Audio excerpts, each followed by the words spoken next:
정치권 주요 소식 하나갑 한반도 평화재단 총재와 알아보겠습니다. 어서 오십시오. 예, 안녕하십니까. 예, 지금 좀 아까 화면에 김무성 대표 나왔는데 서청원 전 대표와 김무성 대표 간에 사실 여러 가지 이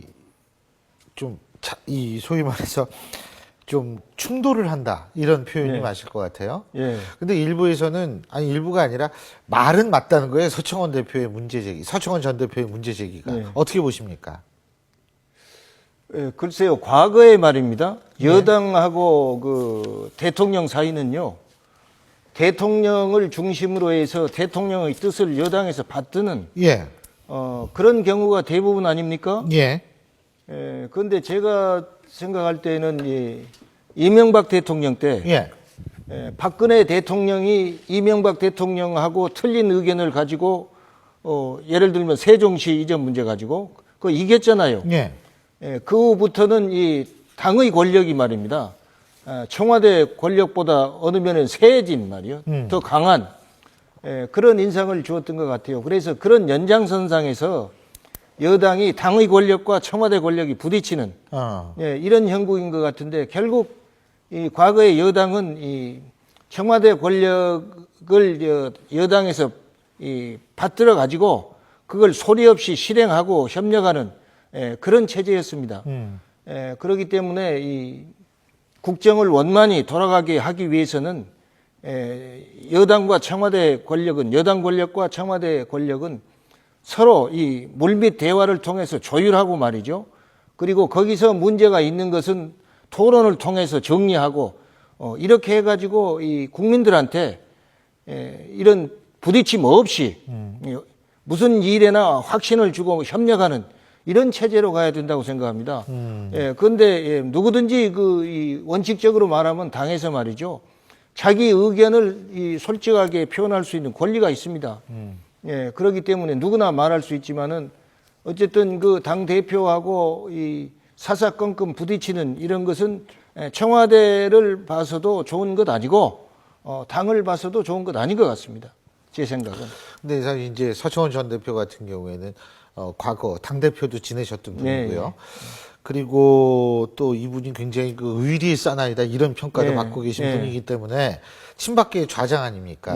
그런 상태에서 본인이 최고위원인데 이게 자꾸 당무에서 소외되기 때문에 거기에 대한 불만을 터뜨린 것이다. 본인 친박계 입장에서 좌장으로서 또 다른 분석은 뭐냐면 그 김무성 대표 같은 경우에는 이른바 전략공천, 이게 자꾸 친박들이 전략공천을 하려고 한다. 이거를 막기 위해서 또 이게 이렇게 부딪히는 것이다. 이런 얘기가 있는데 동의하십니까? 글쎄요, 그 내심을 그대로 나타내지 않으니까 잘 모르겠습니다만은 어쨌든 이 당의 대표가 지금 당헌 당규에 의해서 말입니다. 당의 대표가 끌고 가는 거고 청와대 권력은 이 당원이지만은 대통령이 당하고 직접적인 영향을 미칠 위치는 아니죠. 그럼에도 불구하고 같이 가야 됩니다. 그럼 이런 것은요, 제가 생각할 때 그래요. 김무성 대표가 말이죠. 서청원 전 대표를 예우해주고, 과거에 같은 그 상도동계 아닙니까? 그렇죠. 조용히 만나서 형님, 이 당의 앞으로 이 일을 어떻게 했으면 좋겠습니까? 의견 좀 들읍시다. 그리고 이 일을 어떻게 하면 잡음 없이 우리가, 대통령한테도 말이요. 누가 안 되고, 우리 당에도 플러스가 되게끔 이렇게 끌고 갈 수 있겠냐고 말입니다. 의견 교환하고 이런 것 제가 좀 당돌한 얘기 같습니다만은 이런 절차를 밟으면은 말이죠. 그렇다고 이것을 겉으로 나타내 가지고 만나서 토의한다 이런 게 할 필요 없어요. 전화로 통화해도 되는 것이고요. 이렇게 해서 어쨌든 정부 여당이 협조해 가는 것이 말이죠. 국민들도 더 편안하게 느끼는 거 아닙니까? 그렇죠. 그래서 물론 그렇죠. 서청원 대표는 전 대표는 김무성 대표보다 선배고 또 상도동일 때도 더 또 선배 취급을 받았고 그렇기 때문에 과거의 생각도 있겠지만은 어쨌든 정치는 현실이니까 이 현실 내에서 이 활로를 찾아야 되니까요. 서로들 그런 이 겸양의 자세를 가지고 해 나가는 것이 좋겠다. 그리고 박근혜 대통령을 위한다 하면서 소위 이 친박이라 해가지고 당하고 부딪히는 건 박근혜 대통령을 위해서도 보탬이 안 됩니다. 예. 예, 전부들 지혜롭게 해가지고요. 예. 예, 지혜롭게 해가지고 얼마든지 이거 걸러갈 수 있는 건데 그게 잘 안 되는 것 같아요. 예. 자, 조금 화제를 바꿔보서 간단하게 요거는 좀 꼭 좀 짚어봤으면 좋겠습니다. 지금 문재인 대표 어떤 이 여론조사를 보니까요. 호남 지지율이 5%입니다. 그거 한번 보여주시겠어요? 화면으로. 호남 지지율 문재인 대표가 5%다. 김무성 대표한테도 이게 밀리거든요. 지금 이게 갤럽 여론조사입니다. 그런데 물론 이제 다른 여론조사 결과도 있어요. 다른 여론조사 결과도 있는데 광주타임스라는 데하고 리얼미터가 조사한 데에는 문재인 대표가 차기 정치 지도자 선언에서 21%가 나왔습니다. 지금. 예. 그런데 중요한 것은 이 어떤 게 맞는지도 모르고 워낙 편차가 크니까 예, 어떻게 예. 보십니까?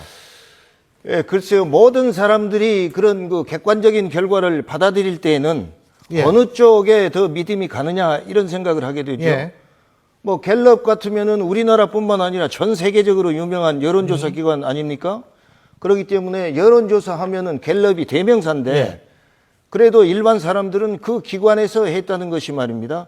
믿음성이 더 있겠죠. 예. 그리고 이 광주 타임스는 이 현장에서 조사하기 때문에 더 생생한 의견을 모을 수 있지만 예. 예, 지방에서 하는 일이기 때문에 중앙에서는 그 공신력에 대해서 좀 큰 비중을 근데 안 둘 수가 있죠. 리얼미터도 유명한 회사죠, 지금. 예, 그것도 예, 유명하죠. 예. 예. 그렇기 때문에 이것은 어떻게 했냐, 그 여론조사는 예, 방식과 그 여론의 답안 대상이 공개되면은 파악이 되겠죠. 예. 예. 근데 실제로 좀 이 피부로 느끼는 거는 5%가 맞은 것 같아요. 아니, 근데 옛날에요. 짜리가 맞은 것 같아요. 지역에서도 그 여론조사 예. 모두 입후보할 사람들이 예. 있습니다. 그럼 어떤 사람은요, 예. 그냥 자기 친한 뭐 권위도 없는 여론조사 기관에다 부탁해 가지고 그냥 거기서 적어 내버려요. 예. 그럼 갖다 주면 자기가 최고다 하고 막 퍼뜨리고 댕기고 아 실제로 그런 예가 많습니다. 예. 그리고 그런 데는 돈 갖다 주고 말이죠. 여론조사 조작해 주라 하고. 그건 많았습니다. 예. 근데 이제 뭐 갤럽이나 리얼미터나 전부 공신력 아 있는 그런 기관이기 공신력 때문에 있는 기관이야 예. 그렇게 할 수가 없죠. 그렇죠. 예. 이게 워낙 차이가 나서 좀 여쭤본 건데 또 하나 기가 막힌 또 여론조사가 있어요. 오늘 중앙일보에서 나온 여론조사인데 저 아침에 예. 라디오 가기 전에 그거 이렇게 보거든요. 근데 깜짝 놀란 게 뭐냐면 문재인 대표 사퇴하면 안 된다가 65.6%예요. 예. 그런데 문재인 대표로는 총선 대선 어렵다가 또 59.6%예요. 예. 제가 이걸 보니까 야 이게 도대체 그만두지도 말고 근데 당신 가지고는 안 된다. 그럼 어떻게 하라는 얘기입니까 이게? 저는 어떻게 받아들이냐가 중요하지만요. 예. 둘 중에 하나 택하라면 객관적인 기준은 문재인 대표 가지고는 안 된다는 기준이 중요하죠. 왜냐하면 앞으로 선거가 닥쳐오는 거니까. 예. 그리고 이 문재인 대표 가지고는 안 되지만 그래도 문재인 대표도 당 대표를 지냈으니까 같이 협력하면은 예. 조금이라도 이 보탬이 된다 그 말 아니겠어요? 저는 그렇게 생각되네요. 대표로 그냥 대표직만 유지하고 그냥 딴 건 하지 말아라. 아니 그것도 아니죠. 예. 대표 물러나고 예. 선거에 백의종군하라 이 말 아닙니까? 예. 당을 선거에- 위한다면. 예. 예. 근데 뭐 내일 조선대 강연이 있는 모양이더라고요. 예. 거기에서 또 뭐를 얘기를 한다고 하는데 예.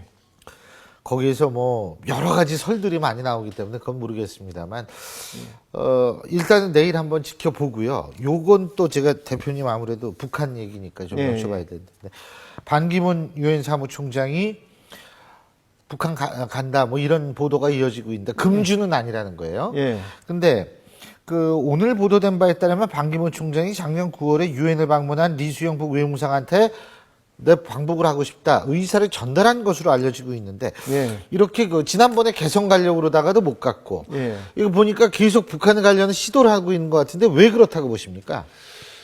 글쎄요, 전 잘 모르겠어요. 예. 그러나 이 반기문 사무총장은 다른 전의 사무총장하고는 좀 다르죠. 왜 그러냐면 한국 사람이고 예. 또 이 남북 관계에 있어서 어쨌든 이 남한에 살고 있는 사람보다는 더 자유롭게 왕래할 수 있는 그런 예. 여건이 돼 있는 사람입니다. 예. 그러나 저는 그런 생각이 들어요. 만약 국내에서 지금 얘기한 것처럼 반기문 사무총장이 자기가 앞으로 대권을 겨냥해 가지고 북한을 갈라겠다. 그러면 이 유엔 사무총장 자격 없는 거예요. 안 그렇습니까? 예. 예, 이것은 유엔이 말입니다. 세계 평화를 위해서 기여하는데 그 중심 역할을 하는 사람이 이 사무총장 아닙니까? 그럼 북한에 가게 된다면 말이죠. 이 북한하고 유엔 관계 뭐 인권 문제라든지 핵 문제라든지 말이죠. 여러 가지 대립된 게 있지 않습니까? 그럼 북한은 이 반기문 사무총장을 통해서 이걸 완화하고 해결시키려고 할 것이고, 반기문 사무총장은 유엔의 권위를 위해서 말이죠. 이걸 관철하려고 할 것이고, 그러면 이해가 충돌하는 겁니다.